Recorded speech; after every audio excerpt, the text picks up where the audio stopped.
నమస్తే, మీరు చూస్తుంది అగ్ని 24 టాక్స్. నేను మీ రామకృష్ణ. తిరుపతి రైలు బండి దొనకొండ, మార్కాపురం, ప్రకాశం జిల్లాలోని రెండు ప్రాంతాలతో పాటు కంబం, గిద్దలూరు ఈ ప్రాంతాల వరకు ఈ రైలు బండి తిరుపతికి ఎంతో సౌలభ్యంగా ఉంటుంది. ప్రతిరోజు గుంటూరులో సాయంత్రం 4:30 బయలుదేరే రైలు ఆ తర్వాత నర్సరావుపేట, వినుకొండ, దొనకొండ, మార్కాపురం, కంబం, గిద్దలూరులో మాత్రమే ఆగుతుంది. నంద్యాల చేరుకున్నాక నంద్యాల నుండి కడప వెళ్ళే రోడ్డుకి వెళ్ళిపోతుంది. ఇక్కడ ఒంటిమిట్ట ఆ స్టేషన్స్ మీదుగా కడప నుంచి రేణిగుంట అలా తిరుపతి చేరుకుంటుంది. దాదాపు ఉదయం 3:30, 4 గంటలకే తిరుపతి చేరుకునే ఈ రైలు గుండా ఈ ప్రాంతం ప్రకాశం జిల్లా కావచ్చు, నంద్యాల జిల్లాకు సంబంధించిన నంద్యాలకి ఇది చాలా అత్యంత వీలైన చాలా సౌలభ్యంగా ఉండే రైలు బండి.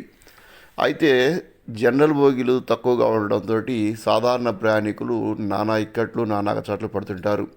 ఇక రిజర్వేషన్ కూడా 2 రోజుల ముందే పూర్తవుతుండడం గమనించాల్సిన విషయం. ఈ రూట్లో వేగంగా తిరుపతి చేరుకోవడంతో పాటు తెల్లవారుతుండగా తిరుపతి దిగడము, అక్కడే తిరుమల దర్శనానికి సంబంధించిన ఏర్పాటు పూర్తి చేసుకోవడం చకచకా సాగిపోయే అవకాశం ఉండడంతో ఎక్కువ మంది యాత్రికులు ఈ రైలు మార్గంపై డిపెండ్ అయినారు. ఇప్పుడు మనం చూస్తుంది మార్కాపురం రైల్వే స్టేషను. ఇది గుంటూరులో 4:30 బయలుదేరి 6:30కు రావాలి. అయితే ఆ రోజు అనుకోకుండా ఒక 30 గంట ఆలస్యంగా వచ్చింది. అన్ని బోగీలు, జనరల్ బోగీలు అయితే అసలు నిలబడేంత స్థలం కూడా లేదు. ఇక రిజర్వేషన్ బోగీలు మొత్తం కూడా ఫుల్ అయిపోయాయి. యాత్రికులు విధంగా ప్రయాణికులు ఎక్కువ మంది తిరుపతి పోయే ప్రయాణికులు ఎలా వెళ్ళాలి అనే దాంట్లో అక్కడ తర్జన భర్జన పడుతున్నారు. నిలబడైనా సరే వెళ్ళాలనేది వారి యొక్క తాపత్రయము. అయితే జనరల్ బోగీలు ఇంకొంచెం పెంచాలనేది ఇక్కడ భక్తుల, యాత్రికుల యొక్క డిమాండు. మరి రైల్వే శాఖ ఎంతవరకు దీన్ని అమలు చేస్తుందో కానీ ఈ రైలు మంచి డిమాండు, గిరాకీ ఉన్న రైలు, సాధారణ ప్రయాణికులకు చాలా వీలైంది, అవకాశం ఉన్న రైలు. అలాగే రిజర్వేషన్ కూడా 2 రోజుల ముందే పూర్తవుతుండడంతో ఇంకా 2 బోగీలు పెంచినా కానీ అవి కూడా ఫిల్ అవకాశం ఉంది. మరి రైల్వే అధికారులు ఎక్కువ దీనిపై దృష్టి సారించి ఎక్కువ మంది యాత్రికులకు తిరుపతి చేర్చేందుకు వారికి అవకాశం కల్పించాలని ప్రయాణికులు కోరుకుంటున్నారు.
థ్యాంక్ యూ ఫర్ వాచింగ్ అగ్ని 24 టాక్స్.